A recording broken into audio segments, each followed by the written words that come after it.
Kurakot! Kurakot!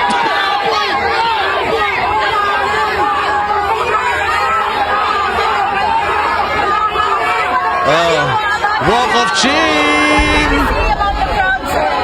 What can you say about the crowd? Halo-halo, walang pagkakaisa eh. Dapat magkaisa sila. How do you feel, sir? May mga interest sila eh. What Dapat, it should be one move just to remove the president. Most powerful. Ano mo natanggalin? Narinig yung sinabi ni Chavit? It should be one move just to remove the president.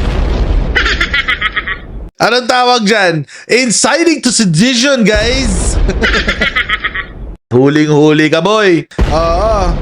Ikaw pala yun eh.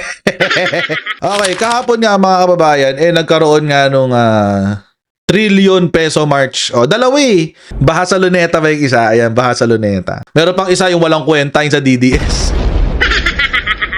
Alam niyo, sabi sa inyo, ang DDS walang numero talaga yan eh. Tinan niyo sila kahapon.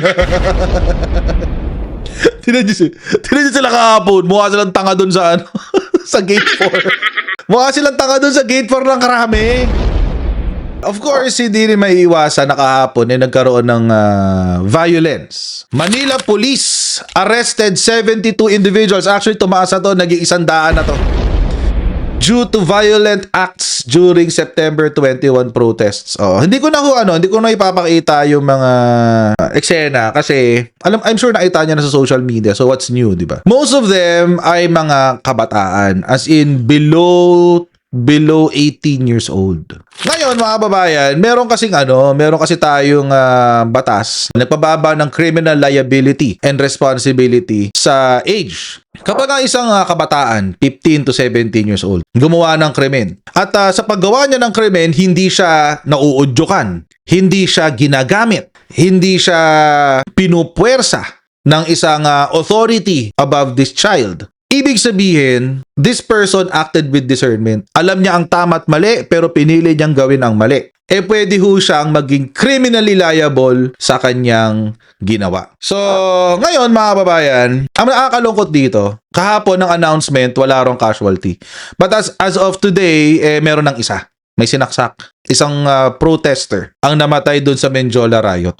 Hindi pa alam kung ano yung pinagmulan, sino yung sumasaksakan niya. At hindi rin kilala kung sino yung sinaksak. Ito yung sinasabi natin isang araw na panatilihin na payapa. Kaso nga lang mga kababayan, meron daw hong nag-udyok na maging bayolente sa Medjola. Yan po ang sinabi ni Isko, dating politiko at isang abogado, ang posibleng nagpondo sa gulo dyan sa Ayala Bridge hanggang sa Menjola.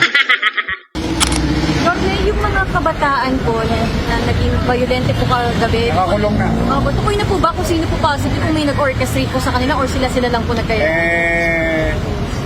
Merong mga initial report, sketchy pa. May dating politiko, Filipino-Chinese, ang pander. Tapos may isang abogado, pander din. So, isa rong dating politiko, pero ito yung naaagulat. Filipino-Chinese ang nagpondo. Ibig sabihin, conduit lang si dating politiko. Oo. Dinaanan lang ng pera. So, does this mean, mga kababayan, ako napapaisip na ako ngayon, na ang isa rin sa nagpondo ay ang China? Hindi kasi natin alam kung lehitimong Filipino-Chinese yan. Malay natin, isa yan doon sa mga tulad ni Alice Go. Sana ma-verify natin kung sino.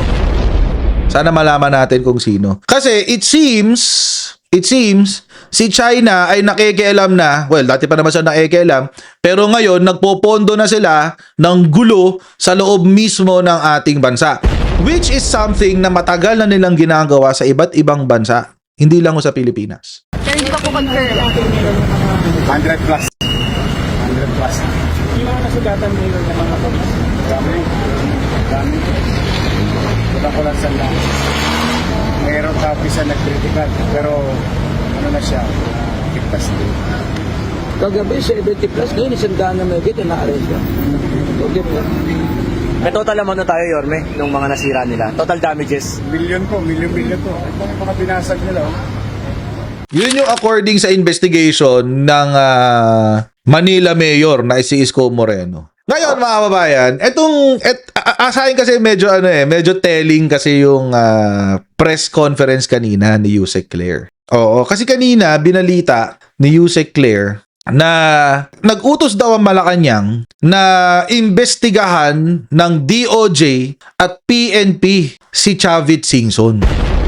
Ay, agoy! Bakit? Kasi mga kababayan, naalala nyo nung Biyernes, sinabi niya na dapat daw magrevolusyon ng mga kabataan. Dapat daw huwag nang pumasok sa paaralan ang mga kabataan.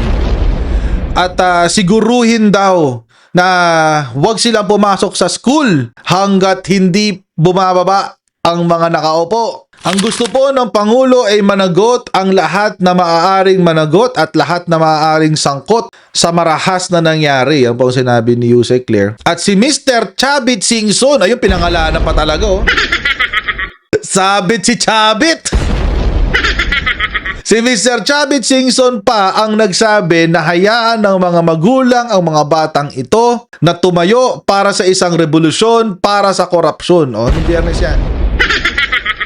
Ang gobyerno natin sobrang bulok na. Parang kotse yan na hindi naandar. Pa-overhaul mo, papalitan mo ang pyesa, hindi pa rin naandar. You have to change the government. Yan. Tapos, sabi, kung may konsensya siya, si President Marcos daw, hindi na niya kaya i-repair yan sa dami ng korupsyon. Hindi ko akalain na ganito mangyayari nung tinulungan ko siya. Yes. Kurakot, kurakot.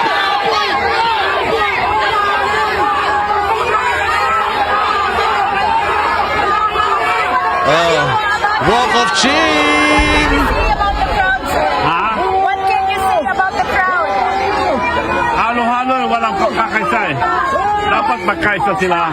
How do you feel, sir? May mga interest sila eh. What Dapat, it should be one move just to remove the president, the most powerful, and mga tanggalin.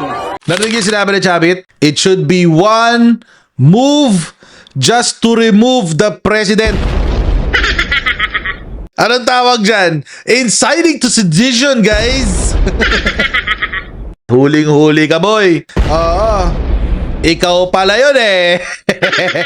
Justified ba yung sinasabi ng Malacanang na dapat imbestigahan si Chavit Singson? I think it is justified. Doon pa lang sa statement niya na yun eh. Dapat daw, iba-iba daw ang interest, dapat daw united tayo sa pagpapatanggal sa presidente. Yun ang sinasabi niya.